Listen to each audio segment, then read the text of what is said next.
Fair Catch Kick, the 15-minute fantasy football podcast. I'm Paul Stoltz, former professional kicker who spent way too much time in the offensive film room. And I'm Anthony Lifrieri, an award-winning sports reporter who's all too often felt the sting of the way Sean Payton manages his running backs. In last episode, we kicked it off on the quarterback position, revealing our rankings for numbers 1 through 5.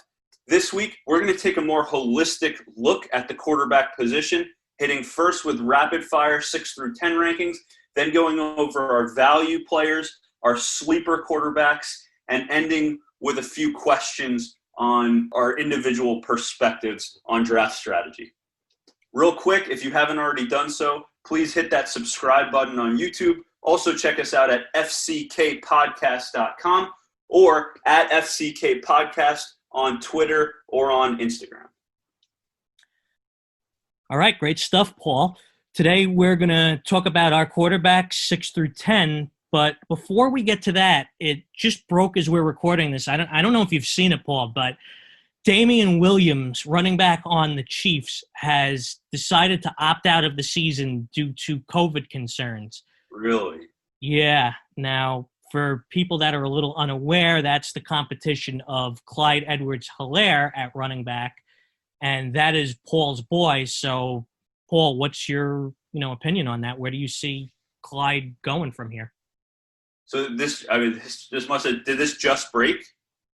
Pretty much, yeah. Wow. So first of all, just addressing the topic, we're going to see a lot of this, and to every player that decides that they want to make this personal choice, I have to respect it in order to protect those around them, especially as it pertains to my big money breakout pick this year in Clyde Edwards-Helaire. I said it in the other episode, but I was never too worried about Damian Williams, maybe taking over some third down, passing down stuff. But the fundamentals of who Clyde Edwards-Helaire is as a running back would have just showed out in training camp in a way that was going to put Damian Williams out of commission, in the same way that Damian Williams basically put out LaShawn McCoy or Spencer Ware or Darrell Williams or Darwin Thompson. Andy Reid is going to go with the guy that is the most suitable for his offense, and Clyde Edwards-Helaire is that dude. If you guys didn't get a chance to listen to episode 4, I probably spent way too much time analyzing the film on Clyde Edwards-Helaire. Go ahead, check it out, and you'll get my full take on who he is and what he's going to be in the Chiefs offense. So without further ado, Anthony, let's hit him with our rapid fire 6 through 10. Sounds like a plan, Paul. I'll just rattle it off. I've got Dak at 6, Matt Ryan at 7, Carson Wentz at 8, Kyler Murray at 9, Drew Brees at 10. Anthony, any comments on those? I think they're pretty solid. There's really not much I'm going to hate on with that. I think they're pretty solid. Outside of putting Aaron Rodgers where you put Rodgers, I think you got a pretty darn good list.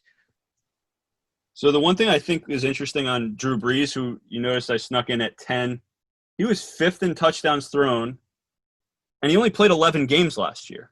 So, look, I actually watch Drew Brees and feel like he's just outsmarting everybody. His arm is not what it was, but he's just outplaying people, and he knows what everybody's going to do, and he resets his offense, and he knows how to use his weapons. I think next to you, nobody likes Drew Brees more than me. You love Drew Brees more than anyone, and rightfully so. Drew Brees is arguably a top 5 all-time quarterback. What worries me is by the end of the last 2 seasons, by the postseason, his arm strength was significantly diminished. I agree. Which is a sign of age. And what really worries me is the fact that he missed the 4 games in the middle of last season. I thought he wasn't going to have arm struggles towards the end of the year because he had that breather. And they still happened. And that really, really scares me. I don't have him in my top 10. He's earned a certain amount of respect where you go until he totally shows he's washed up, draft him. But just the same, I don't really feel safe putting him in my top 10, but I certainly don't think it's folly for other people to put him in the top 10. As far as the rest of my top 10 rapid fire is concerned, I have Deshaun Watson at 6, Tom Brady at 7, Matt Ryan at 8, Matt Stafford at 9, and Josh Allen at 10. Like Allen at 10, I think Tom Brady at 8 is a little nuts. Well, it's 7, so I must be bonkers beyond bonkers. 7. I've got Brady at 15. I want to see it. Brady did not light it up last year by any stretch of the imagination. I'm not one that's going to go out on a limb and draft Brady before I see what that offense looks like. You can't get me to take that risk unless I'm at the end of my draft and he's still hanging out there and the rest of your league is low on him. That's a fair point, Paul, but by the time you're getting to 6 and 7 overall at quarterback, you're getting towards the mid to late rounds anyway. I just feel Brady is smart enough to figure out a way to make it work, and I think Bruce Arians is smart enough to not get in the way of Brady doing things a certain way. If anything, I think he's going to help him. Maybe Russell Wilson had less help in terms of great quarterbacks with no help. I mean, he had Julian Edelman last year, and I don't really know who else helping him. Josh McDaniels, I like his mind, but personnel-wise, he just had no help whatsoever, and now he's going into an outstanding situation in terms of help. It's fair. Again, it's a wait and see to me. The other one I think you got a little high there is Matt Stafford.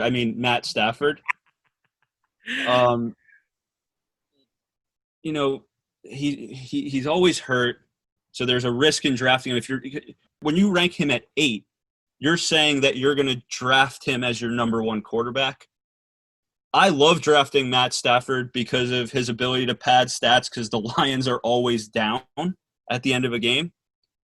But I couple him together with a quarterback when everybody else has taken a quarterback. I'm not targeting him as my 8th. I've got him at 13. That's probably a little higher than he is on most boards even. It is. I actually have him at 9. You know, his shoulder is better than it's been in years. They're always behind, so he's always going to be throwing the ball. I like his wide receiver core. You heard me in the last episode really mark out over Kenny Golladay. I just think he's in a position where his game could take another step forward. I think he's one of the most underrated quarterbacks of the last 20 years. He might be the most underrated quarterback of the last 20 years. I trust Stafford. He's not going to have stinkers. He's just going to consistently produce. And if it just worked out where I didn't get quarterbacks until very late in the draft and that was my guy, I could live with it. Cam Newton steps into New England. He beats out Jarrett Stidham, and the hype train is rolling. Chugga. Where do you take Cam Newton? Where do you rank him? Well, I've actually got him ranked. Excuse me. I actually have Cam Newton ranked 15th. I like him as a late round pick towards the end of the draft. You know, maybe the last 6 rounds or so, somewhere in there where you're going to draft a backup. I like him as a backup that could potentially step up into a starter role. So to your point, Paul, if I drafted Matthew Stafford and Cam Newton or Tom Brady and Cam Newton, I could very easily foresee a scenario where Cam works in New England because McDaniels makes it work and Belichick makes it work. And I kind of like Cam Newton's work ethic over the offseason. Maybe it works. And then at that point, using his legs, using his generational arm talent, he could step in and be a starter, a fantasy starter. No analysis needed. If you could say one quarterback that you think is being egregiously underranked, who would it be? How about Matt Ryan? He's another guy that's like clockwork, and you could even make a case for him being top 5 because he's so consistent. The Falcons, they're not that good, so he's got to throw the ball. They're a soft finesse team anyway. He's got a really good wide receiver core. He's got Todd Gurley, who's pretty darn good at catching the ball out of the backfield. I think he gets no love, but he's just a solid quarterback that you could do better, but you could also do a heck of a lot worse. Yeah, I think Matt Ryan's a safe volume play. I don't know if it's that big of a stretch that he's being underranked. I think most people have him in a 6 through 12 range in their own order. I've got him at 7. My one guy that I think is being very overlooked this year, Big Ben, right? If you take his 2018 stats, he was the QB2 in 2019. 51, 29 yards, 34 touchdown. I think he's worth a look this year. Well, we got time for one last question, Paul. One thing that's pretty fascinating about quarterbacks is year 3 is usually the year they put things together and they really start to pop. So that 2018 draft class, there's some really interesting guys there. Who do you like the most considering the value of where you have to draft them right now, otherwise known as ADP? Yeah, that's a good question, Ant. So I can tell you first who I wouldn't take is I wouldn't take Josh Rosen. That's a safe. So that leaves Josh Allen, Sam Darnold, Baker Mayfield.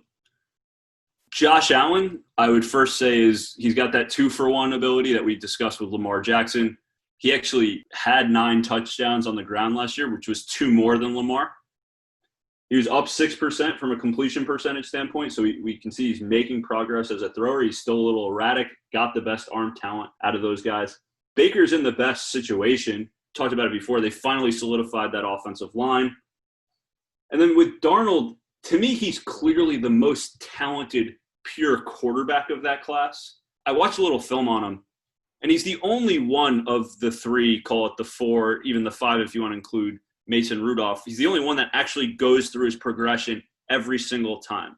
The issue is the Jets don't have great receiving options, and their offensive line doesn't really hold their water for him anyway, so he doesn't really have time.